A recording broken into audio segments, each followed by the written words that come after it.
Hello दोस्तों, मैं सुहेल कुमार पटेल आप सभी का आपके अपने YouTube चैनल SKP क्लासेस में स्वागत करता हूं। आज से हम हमारी नई श्रृंखला चालू करने जा रहे हैं जिसमें हम पढ़ेंगे केमिस्ट्री, रसायन शास्त्र। हमारी इस केमिस्ट्री की क्लास को लेके जो योजना है वो इस प्रकार है कि हम इसमें सबसे ज्यादा टारगेट करने की कोशिश करेंगे एमपी टेट में वर्ग 2 में जो साइंस और मैथ्स के स्टूडेंट हैं उनकी प्रिपरेशन अच्छी हो सके। वैसे ये जो है इसमें अपन डिटेल में पढ़ेंगे, आप सभी के ये काम आएगा, चाहे आप रेलवे के हैं, पीएनएसटी नर्सिंग की तैयारी कर रहे हैं या किसी भी फील्ड के हैं आप, आपको 100% मदद मिलेगी। लेकिन हम थोड़ा टारगेट करेंगे कि जो एमपी टेट वर्ग 2 के स्टूडेंट हैं जो इसकी तैयारी कर रहे हैं उनको अपन ज्यादा से ज्यादा टारगेट कर सकें। बाकी क्लासेस चलती रहेंगी, आपको कोई सुझाव देना, कोई सजेशन है आपके या कोई लग रहा है कुछ इंप्रूवमेंट तो आप कमेंट बॉक्स में लिख सकते हैं। ठीक, हमारी कुछ दिनों से क्लासेस नहीं हो पा रही हैं। ठीक, थोड़ा सा माइक का इशू था, माइक का इशू ठीक हुआ तो फिर उसके बाद मोबाइल के डिस्प्ले का इशू था, तो अब सब चीजें नॉर्मल हुई हैं तो धीरे धीरे अपन ट्रैक में आने की कोशिश करेंगे। तो चलिए अपन आज की क्लास की शुरुआत करते हैं।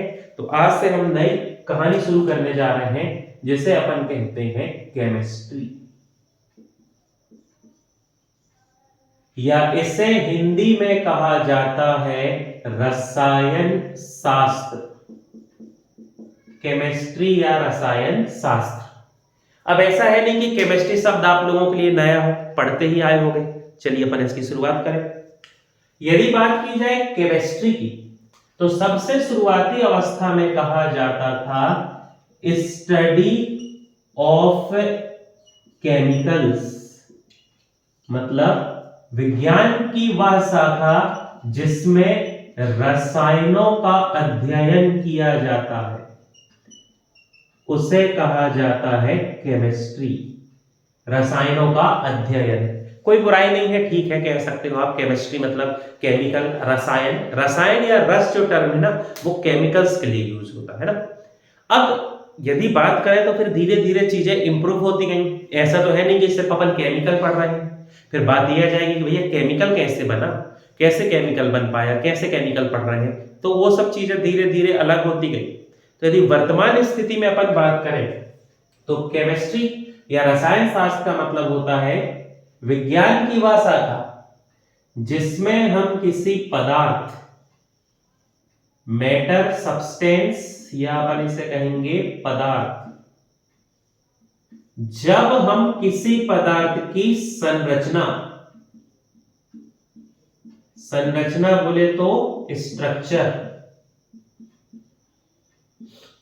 उस पदार्थ का संगठन, कॉम्पोजिशन,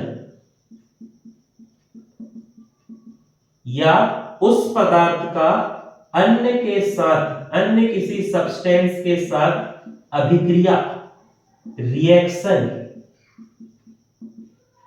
जब इन सभी की स्टडी करते हैं तो वो कहलाती है केमिस्ट्री। मतलब आपको एक सब्सटेंस दे दिया गया, आप उस सब्सटेंस को देख के कह रहे हैं यदि इसका शेप कैसा है, ये स्फेरिकल है, ओवल है, उसका शेप आप बता रहे हैं। जैसे इसको कहे सिलेंडर शेप है, यदि शेप की अपन बात कर रहे हैं, अपन इसका स्ट्रक्चर बता रहे हैं तो अपन कह रहे हैं कि ये इसकी केमिस्ट्री। अपन यदि देख रहे हैं कि इसमें कौन कौन से कॉम्पोजिशन है, इसको बनाने में कौन कौन से कॉम्पोजिशन यूज हुए हैं, कितने परसेंट पे हैं, मतलब अपन उसकी केमिस्ट्री की बात कर रहे हैं। ये जो है ये किसी दूसरे के साथ रिएक्शन करेगा कि नहीं करेगा, और करेगा तो क्या बनाएगा। यदि इन सब की स्टडी कर रहे हैं हम किसी मैटर की तो हम उसे कहते हैं केमिस्ट्री, या ये कहलाएगा रसायन शास्त्र, रसायन या रसायन शास्त्र। अब यहां पर सबसे बड़ी बात आ जाएगी कि मैटर क्या है, तो वो अभी अपन पढ़ते हैं। केमिस्ट्री की तो शुरुआत ही मैटर से होती है, तो मैटर क्या है सब अपन डिटेल में पढ़ते हैं। अब यदि अपन केमिस्ट्री की थोड़ी सी हिस्ट्री देखें, केमिस्ट्री आई कैसे, क्या कैसा हुआ, तो जो केमिस्ट्री शब्द है ये केमिस्ट्री शब्द है इजिप्ट, इजिप्ट या जिसे अपन मिस्र कहते हैं, सुना होगा इजिप्ट, मिस्र के पिरामिड।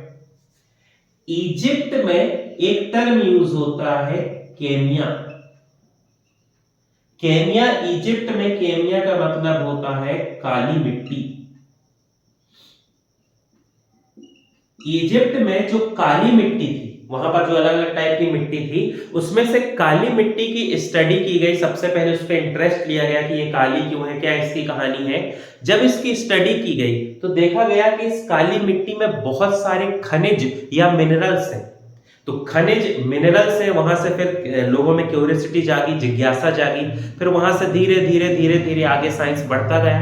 तो कीमिया जो है, इस कीमिया से शुरुआत हुई, इसीलिए इसी कीमिया शब्द को वर्तमान समय में कर दिया गया है केमिस्ट्री।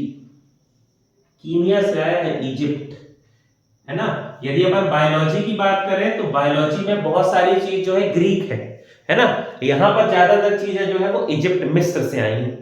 बहुत सारे रहस्य, बहुत सारे राज चलते रहते हैं। जैसे कहते हैं कि इजिप्ट के पिरामिड बनाने के लिए एलियंस ने मदद किया, एलियंस से वो टेक्नोलॉजी आई, एलियंस ने ग्लास या कांच को बताया, एलियंस ने जो है सीमेंट की स्ट्रक्चर किया, मतलब सीमेंट तो नहीं कहेंगे पर सब्सटेंस जो जोड़ के रखता है ना, इन सबको बताया।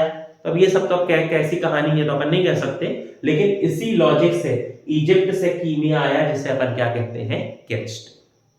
ठीक, चलिए अब और कहानी समझते हैं। फिर जो आधुनिक क्रांति आई केमिस्ट्री में, वो आई 1 अगस्त 1772 के बाद। 1 अगस्त 1772 में एक साइंटिस्ट थे जिनका नाम था प्रीस्टले। प्रीस्टले साइंटिस्ट ने बहुत सारी डिस्कवरी की है, लेकिन इनकी सबसे बड़ी डिस्कवरी थी कि इन्होंने किसके बारे में बताया, ऑक्सीजन।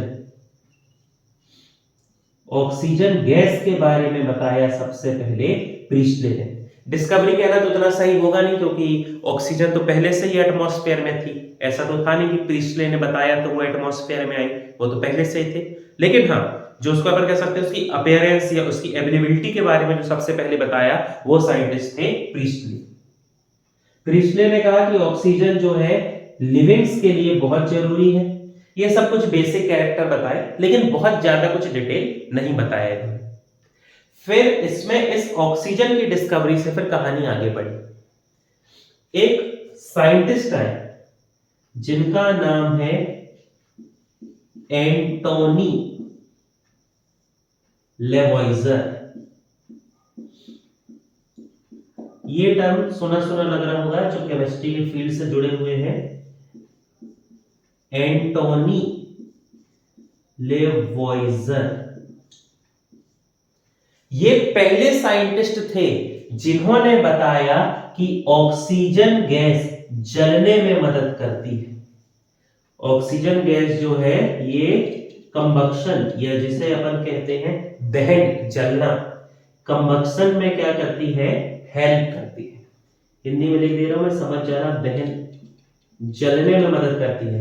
ऑक्सीजन गैस जो है इसमें क्या होती है, ये फ्लेमेबल होती है, आग पकड़ लेती है ना। जैसे अपन एलपीजी सिलेंडर की बात करें या अपन कहीं पर आग की बात करें, तो वो आग इसीलिए है क्योंकि वहां पर ऑक्सीजन है ना। जैसे जब आप देखना कभी कभी ऑक्सीजन कम मिलती है या गैस खत्म होने वाली होती है, तो गैस जो है वो पीले कलर की जलती है। एलपीजी की लौ जो है फ्लेम येलो दिखाई देती है, क्योंकि उसको पर्याप्त ऑक्सीजन नहीं मिल पाती। या आप सबसे अच्छा समझ लो, आप अपनी जो गैस चूल्हे उसमें छोटे छोटे गैस छेद दिए हुए हैं ना, वो छेद इसके लिए नहीं कि वहां से एलपीजी आए। एलपीजी का पाइप तो नीचे है अलग से। गैस के जो स्टोव, जो उसके बर्नर, उसमें छोटे छोटे छेद क्यों दिए हैं, ताकि उनको ऑक्सीजन मिले। एलपीजी ऑक्सीजन के साथ मिलके और अच्छे से जले। तो जलने में या कंबक्शन में जो मदद करती है वो होती है ऑक्सीजन, है ना।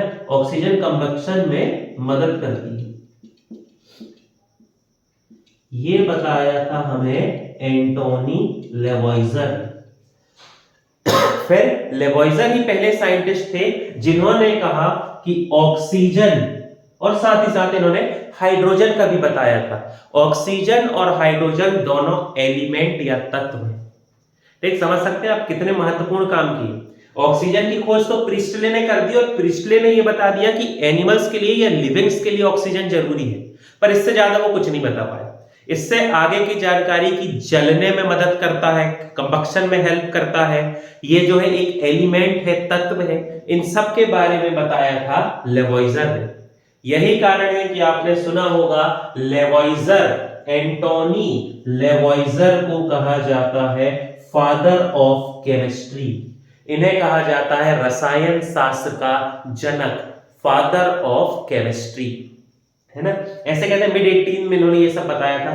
70 74 भी कभी कभी लिखा रहता है, ठीक है, उतनी आपको ईयर्स की दिक्कत नहीं आएगी यहाँ पर, ठीक। तो एंटोनी लेवोइजर को कहा जाता है फादर ऑफ केमिस्ट्री, रसायन शास्त्र के जनक, ठीक। ये इंट्रोडक्शन जनरल, यहां तक आपको उम्मीद लग रहा है मुझे कि कोई दिक्कत नहीं आई होगी, ठीक। अब जब अपन बात कर रहे हैं कि फादर ऑफ केमिस्ट्री, तो थोड़ा सा अपन इंडिया के हिसाब से भी देख लेते हैं कि भैया क्या कैसा था भारत में। भारत में केमिस्ट्री की क्या कहानी थी, क्या चल रहा था, इसको देखते हैं। तो यदि भारत में केमिस्ट्री की बात की जाए तो इस केमिस्ट्री के लिए प्रसिद्ध थे नागार्जुन। बहुत पुराने ये है ना, ये नागार्जुन मतलब बहुत पुराना दौर।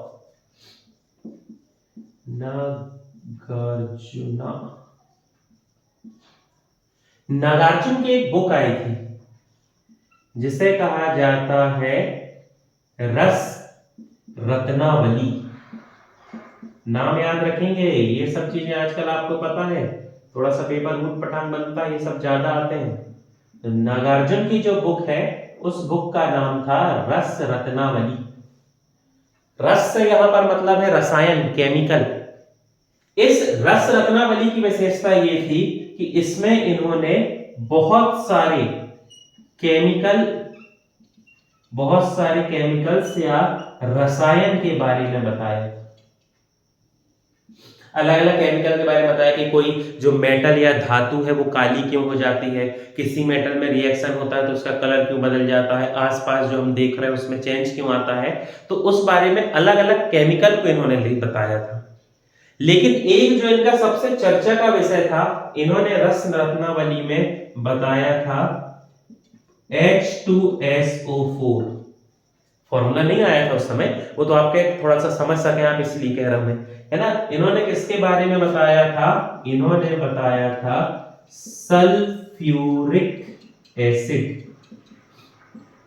है ना। ये मैं बिल्कुल नहीं कह रहा हूं कि उन्होंने सल्फ्यूरिक एसिड ही बोला था, सल्फ्यूरिक अम्ल, सूत्र सब फॉर्मूला उन्होंने दिया था, ऐसा नहीं।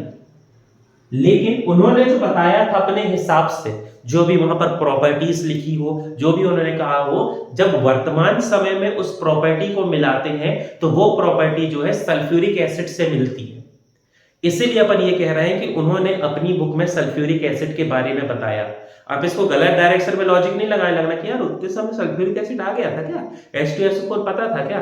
उन्होंने कुछ एसिड बताया या उन्होंने जो भी केमिकल बोला, एसिड ना भी बोला, उसकी जो प्रॉपर्टी बताई वो वर्तमान समय में किससे मिलती है, सल्फ्यूरिक एसिड।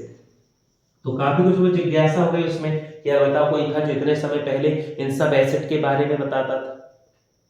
अच्छा, सल्फ्यूरिक एसिड की बात निकली तो एक पॉइंट समझ लो, एक कॉन्सेप्ट चलता है कि सल्फ्यूरिक एसिड को कहते हैं किंग ऑफ एसिड, अम्ल का राजा। ये गलत है। अम्ल का राजा किंग ऑफ एसिड कहते हैं एक्वारेजिया, अम्ल राज, वो अलग कॉन्सेप्ट है, एसिड में पढ़ेंगे। लेकिन हाँ, इसके लिए एक फैक्ट है, सल्फ्यूरिक एसिड को कहा जाता है किंग ऑफ केमिकल्स, इन्हें कहा जाता है रसायनों का राजा, है ना। ऐसा माना जाता था कि सल्फ्यूरिक एसिड के साथ लगभग सभी चीज रिएक्शन कर लेती हैं, ये सभी चीजों को गला देता है, तो ऐसा कहने लगे कि किंग ऑफ केमिकल।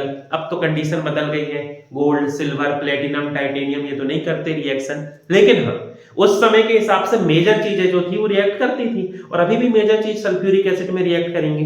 इसीलिए सल्फ्यूरिक एसिड को कहा जाता है king of chemical, king of acid नहीं, रसायनों का राजा, ना कि अम्ल का राजा।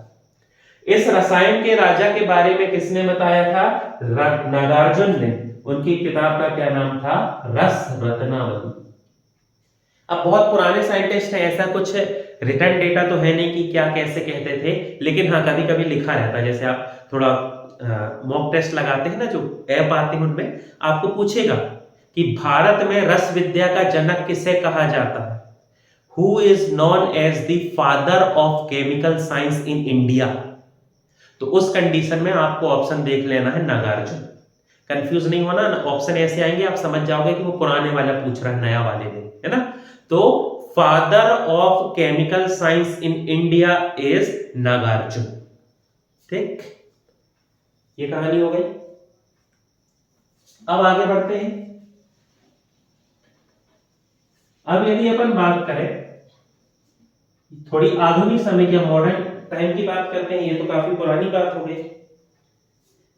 तो एक साइंटिस्ट सर आचार्य प्रफुल्ल, सर आचार्य प्रफुल्ल चंद्र रे, प्रफुल्ल चंद्र रे,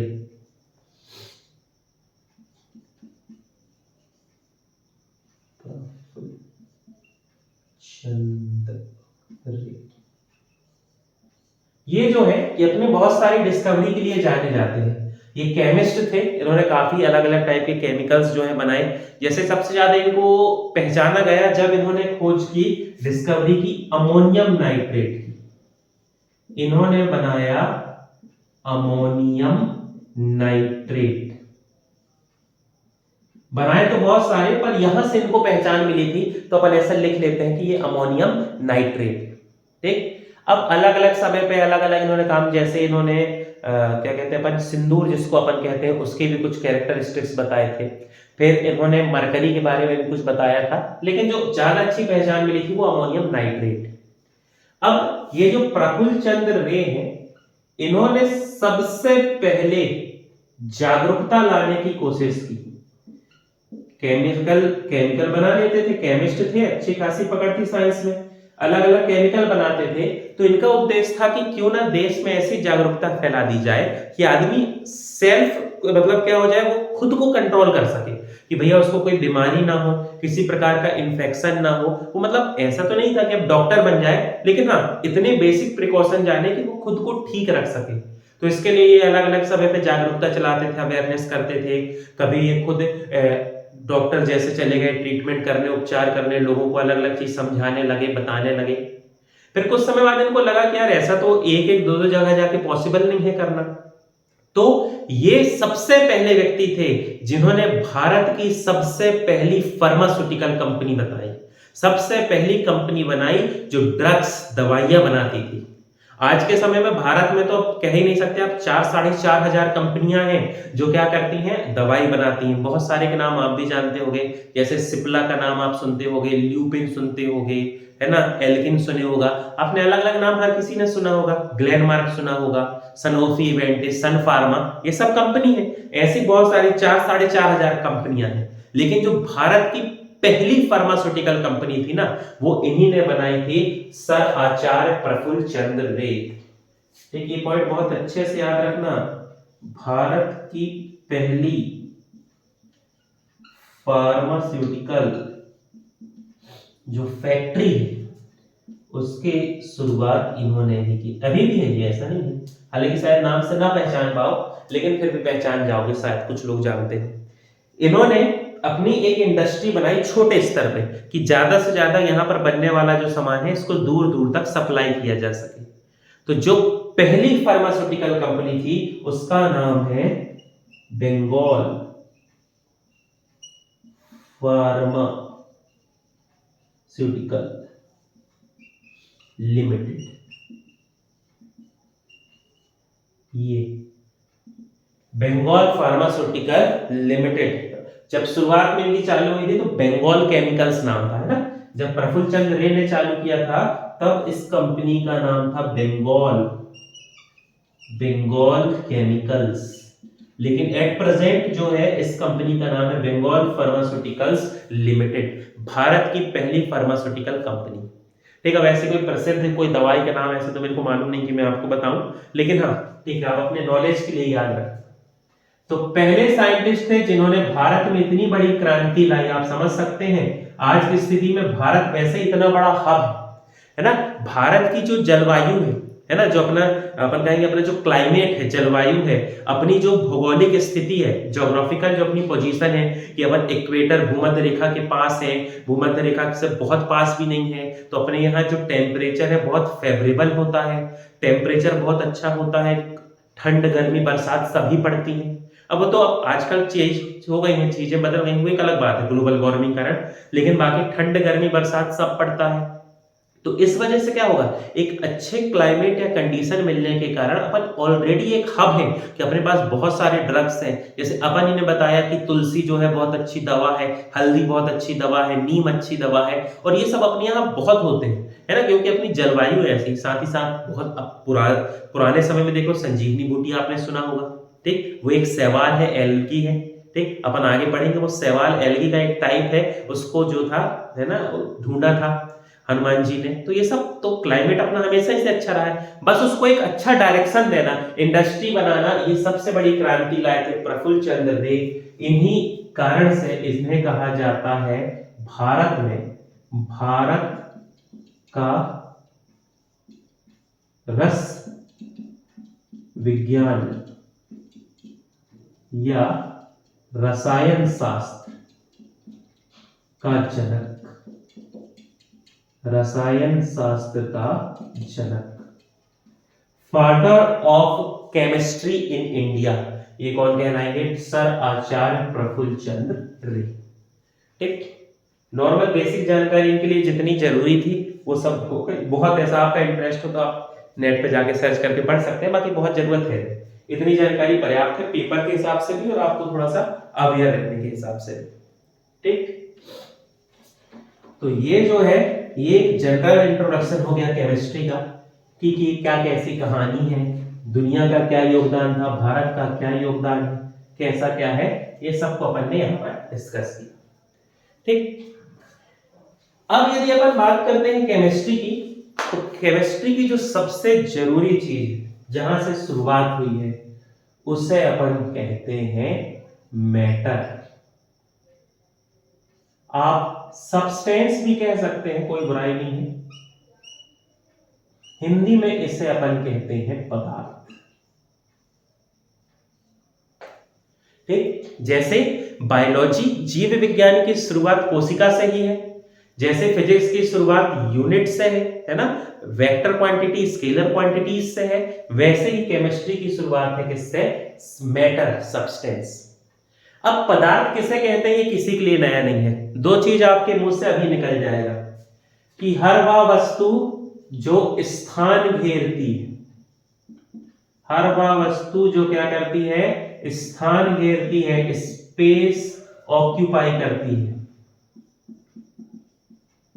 और जिसमें भार होता है, भार द्रव्यमान अपन पढ़ चुके हैं ग्रेविटेशन में, तो उम्मीद करता हूं मैं आपको वेट और मास, भार और द्रव्यमान में अंतर पता होगा, पर अभी यहां लिख दे रहा हूं मैं, साथ में समझ जाए। हर वो वस्तु जो स्थान घेरती है जिसमें भार है उसे अपन क्या कहते हैं, पदार्थ। ठीक है, सही है, कोई दिक्कत नहीं। लेकिन अब जब चीजें धीरे धीरे बढ़ रही हैं तो इसमें भी थोड़ा थोड़ा इंप्रूवमेंट हुआ, अपडेट हुई है सब चीजें। हर वह वस्तु जो स्थान घेरती है जिसमें भार है वो तो पदार्थ है, लेकिन इसके अलावा और भी प्रॉपर्टीज होती, जैसे जिन्हें हम हमारी ज्ञानेंद्रियों से, ज्ञानेंद्रियों मतलब हमारे जो सेंस है, सेंस से जिन्हें हम क्या कर सकते हैं, फील कर सकते हैं। ठीक, जिनमें जड़त्व, इनर्सिया का गुण होता है, जिनमें जड़त्व, इनर्सिया भी अपन पढ़ चुके हैं डिटेल में, जड़त्व का गुण होता है, और जो किसी दूसरी वस्तु पे दाब या प्रेशर डालती है, यदि ये कैरेक्टर है तभी उसे अपन कहते हैं पदार्थ। ठीक, देखो आप आंख बंद कर लो, कान बंद कर लो, चुपचाप आप बैठे रहो। ठीक, आप सिर्फ बैठे हो, आपके आंख और कान बंद है। अब मान लो आपके कमरा में पंखा चालू कर दिया जाए, आपको ना वो पंखा दिख रहा है ना उस पंखे की आवाज आ रही है, लेकिन फिर भी आप थोड़ी देर बाद बता देंगे कि पंखा चालू हुआ है। क्यों? क्योंकि पंखा के चलने की वजह से हवा आपकी त्वचा स्किन से आके टकराएगी, और स्किन से जैसे ही वो टकराएगी तो हम हमारे ज्ञान इंद्रियों से, हमारे जो सेंसेस है उससे अपन क्या कर लेंगे, फील कर लेंगे, और अपन समझ जाएंगे कि हाँ हमारी स्किन से, त्वचा से हवा टकरा रही है। मतलब अब उस समय आपको ये तो नहीं मालूम ना कि हवा कितना स्थान घेर रही है, हवा का कितना भार है, उस समय ये लॉजिक थोड़ी लगाओगे। उस समय तो आंख कान सब बंद है भैया, ये बताएंगे कि स्किन से हमारे टच हुई मतलब हवा चल रही है। तो जिन्हें हम ज्ञान इंद्रियों से महसूस कर सकते हैं, सेंस से फील कर सकते हैं, वो भी क्या कहलाएगा, पदार्थ। आप किसी सब्सटेंस या किसी मैटर के ऊपर दूसरे मैटर को रख दो तो वो नीचे वाले मैटर को हमेशा दबाने की कोशिश करता है। मान लो आप किसी के ऊपर खड़े हो जाए या आपके ऊपर कोई खड़ा हो जाए तो भार महसूस होगा, लगेगा कि हम प्रेशर में है, दब रहे हैं। तो वही कोई भी वस्तु दूसरे वस्तु के ऊपर हमेशा क्या डालती है, दाब, प्रेशर।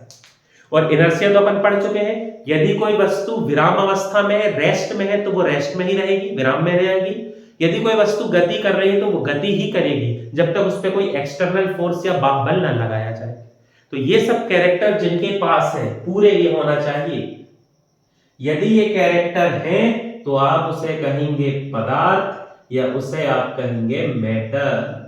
आसपास आपके जितनी भी चीजें रखी हैं आप देख लें, हर एक चीज में ये आपको देखने को मिलेगा। मान लो आपके आसपास जैसे आप ये मोबाइल में वीडियो देख रहे हैं, मोबाइल है तो मोबाइल स्थान घेरता है, मोबाइल का भार है, द्रव्यमान है, उसमें कोई ना कोई इसका भार होगा। हम ज्ञान इंद्रियों से महसूस कर सकते हैं, आंख बंद रहेगी, वो रहेगा, हाथ में आएगा, ऐसे फील करोगे, कहोगे ये तो ये टच है, तो आप पीछे ऐसे कैमरे में रखोगे, कहोगे हाँ ये तो मेरा मोबाइल है, फील से महसूस कर जाओगे।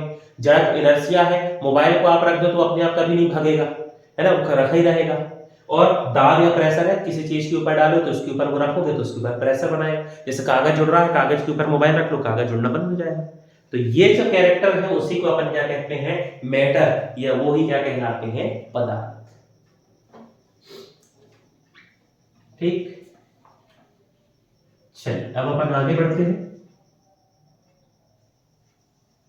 यदि अपन पदार्थ की बात करें तो केमिस्ट्री में मैटर या सब्सटेंस को दो पार्ट में, दो कैटेगरी में डिवाइड किया गया है। पहली कैटेगरी को हम कहते हैं physical state of matter. Hindi में इसे अपन क्या कहेंगे, पदार्थ की भौतिक अवस्था, फिजिकल स्टेट ऑफ मैटर। और दूसरा जो है इसे अपन कहते हैं केमिकल स्टेट ऑफ मैटर, पदार्थ की रासायनिक अवस्था। बहुत सिंपल है, आप हमेशा से पढ़ते आए हो, बस मन में कंफ्यूजन ना हो करके मैं फ्लो चार्ट से स्टार्ट कर रहा हूं। यदि फिजिकल स्टेट ऑफ मैटर कहा जाए तो आप सभी जानते हैं सॉलिड, ठोस। अब यहां से तो खैर मन में सब बिना कहीं बोल दिए होंगे लिक्विड और गैस, है ना। सॉलिड, लिक्विड जिसे अपन कहते हैं द्रव, और तीसरा गैस। अब ऐसा तो है नहीं कि तीन ही अवस्था, अब तो अवस्था बहुत सारी खोज हो गई है, शायद 11-12 अवस्था तक पहुंच गए, है ना। उतना तो अपन नहीं पढ़ेंगे, पर अपन क्या पढ़ेंगे, fourth state of matter plasma, फिर fifth state of matter Bose Einstein condensate, Bose Einstein संघनन। ठीक, तो और हालांकि गॉड पार्टिकल उसका भी अपन थोड़ा सा जिक्र कर लेंगे, डिटेल में तो ऐसा पढ़ेंगे नहीं। पदार्थ की पहली अवस्था ठोस, दूसरी लिक्विड द्रव, तीसरी गैस, फोर्थ स्टेट है प्लाज्मा, फिफ्थ स्टेट है बोस आइंस्टीन कंडेंसेट। ठीक, सबको अपन डिटेल से पढ़ेंगे, बिल्कुल नहीं, अब इसे फ्लो चार्ट समझो। यदि अपन रासायनिक अवस्था की बात करें, केमिकल स्टेट, तो पदार्थों को दो भागों में बांटा गया। पहले होते हैं प्योर सब्सटेंस, शुद्ध पदार्थ। क्या होते हैं, क्या उनकी कहानी है, अभी मैं कुछ भी नहीं बता रहा, फ्लो चार्ट डिटेल में फिर सब पढ़ेंगे। और दूसरे होते हैं मिक्सचर, या जिसे अपन कहते हैं मिश्रण। तो ये तो नाम से ही समझ गए होंगे, है ना। दो होते हैं, एक शुद्ध, जिनमें पाए जाने वाले तत्व जो है उनकी जानकारी अपने पास है शुद्ध, जो सब मिल गए हैं वो क्या है, मिश्रण। डिटेल में अपन पढ़ेंगे। यदि शुद्ध पदार्थ की बात करें, प्योर सब्सटेंस की, तो ये जो शुद्ध पदार्थ है ये भी आगे चल के दो भागों में बांटे गए हैं। शुद्ध पदार्थ में अपन क्या पढ़ते हैं, अपन पढ़ते हैं तत्व, जिन्हें कहा जाता है एलिमेंट्स। अब यहां से थोड़ा सा लग रहा होगा ना, केमिस्ट्री आई तत्व सुन के, तत्व या जिन्हें अपन क्या कहते हैं, एलिमेंट। और इसी तत्व में आती हैं तीन चीजें, जिन्हें अपन कहते हैं मेटल, धातु, जिन्हें अपन कहते हैं नॉन मेटल, अधातु, और इसी में आते हैं मेटलॉइड्स, मेटलॉइड्स या इन्हें अपन कहते हैं उपधातु। तो याद रखना, धातु, अधातु, उपधातु तीनों क्या होते हैं, तत्व होते हैं। तत्व में धातु भी आता है, अधातु भी आती है और उपधातु भी आती है। और तत्व क्या होते हैं, शुद्ध या प्योर फॉर्म होते हैं। या आपसे कहा जाएगा तत्व क्या है, तत्व पदार्थ की रासायनिक अवस्था है। Element is a chemical state of matter. जैसे solid, liquid, gas physical state of matter है, तो ये जो एलिमेंट है ये केमिकल स्टेट ऑफ मैटर। दूसरे होते हैं कंपाउंड, ये जिन्हें अपन कहते हैं यौगिक। ये शब्द भी सभी ने सुना होगा, किसी के लिए नया नहीं है। कंपाउंड, यौगिक, ठीक, सब अपन बहुत डिटेल में पढ़ेंगे। ये मैं फ्लो चार्ट बना रहा हूं ताकि जब अपन आगे पढ़े तो आपके दिमाग में कंफ्यूजन ना रहे। यौगिक को भी दो भागों में बांटा गया है। पहले है कार्बनिक यौगिक, ऑर्गेनिक कंपाउंड, और दूसरे होते हैं अकार्बनिक यौगिक, इनऑर्गेनिक कंपाउंड। अकार्बनिक यौगिक क्या होते हैं, कैसे, क्या, सब पढ़ेंगे। यदि हम बात करते हैं मिक्सचर या मिश्रण की, तो केमिस्ट्री में मिश्रण जो है ये दो प्रकार के होते हैं। पहला प्रकार कहलाता है समांगी मिश्रण, जिसे अपन कहते हैं होमोजेनस मिक्सचर, समांगी मिश्रण। और दूसरा कहलाता है विषमांगी मिश्रण, या जिसे कहा जाता है हेट्रोजेनस मिक्सचर। सब पढ़ेंगे अपन विथ एग्जांपल, विथ प्रॉपर्टीज। बिल्कुल नहीं घबराना, बस एक फ्लो चार्ट दिमाग में रख लो, कंफ्यूजन नहीं होना चाहिए। पदार्थ या सब्सटेंस दो होते हैं, physical state, chemical state. Physical state में आते हैं solid, liquid, gas, plasma, Bose Einstein, condensate, physical state of matter. Chemical state में होते हैं प्योर और मिक्सचर। प्योर में आते हैं एलिमेंट, तत्व। एलिमेंट में क्या होते हैं, धातु, अधातु, उपधातु, metal, non metal, metalloids. Compound या यौगिक ये भी प्योर में आते हैं। इनमें क्या होते हैं, ऑर्गेनिक कंपाउंड, इनऑर्गेनिक कंपाउंड, कार्बनिक यौगिक, अकार्बनिक यौगिक। और फिर होते हैं मिक्सचर या मिश्रण, जिसमें आते हैं समांगी और विषमांगी। ठीक, यहां तक कोई आपको डाउट होगा नहीं, समझ में आ रहा है ना। कोई भी डाउट हो तो आप कमेंट सेक्शन में पूछ लें। अब धीरे धीरे नेक्स्ट क्लास में हम इन सभी को एक एक करके पढ़ना चालू करेंगे। आप पढ़ते रहें, अपनी तैयारी करते रहें। जो वर्ग 2 की तैयारी कर रहे हैं, आपको फिजिक्स और बायो के टॉपिक भी इसी चैनल की प्लेलिस्ट में मिल जाएंगे, आप जाकर उन्हें भी पढ़ सकते हैं। ये तो मैं नहीं कहूंगा कि 100% वहां से फंस जाएगा, लेकिन हाँ, आपको कॉन्सेप्ट समझने में और जो पेपर में क्वेश्चन आएंगे उसकी ट्रिक करने में, समझने में आसानी होगी, इतना मैं कह सकता हूं। आप एक बार जाके जरूर वो वीडियो देखें। कोई यदि आप सुझाव देना चाहें तो कमेंट बॉक्स में दे सकते हैं। ऐसे ही हमारे चैनल से संबंधित जानकारी के लिए चैनल से जुड़े रहें। बहुत बहुत धन्यवाद।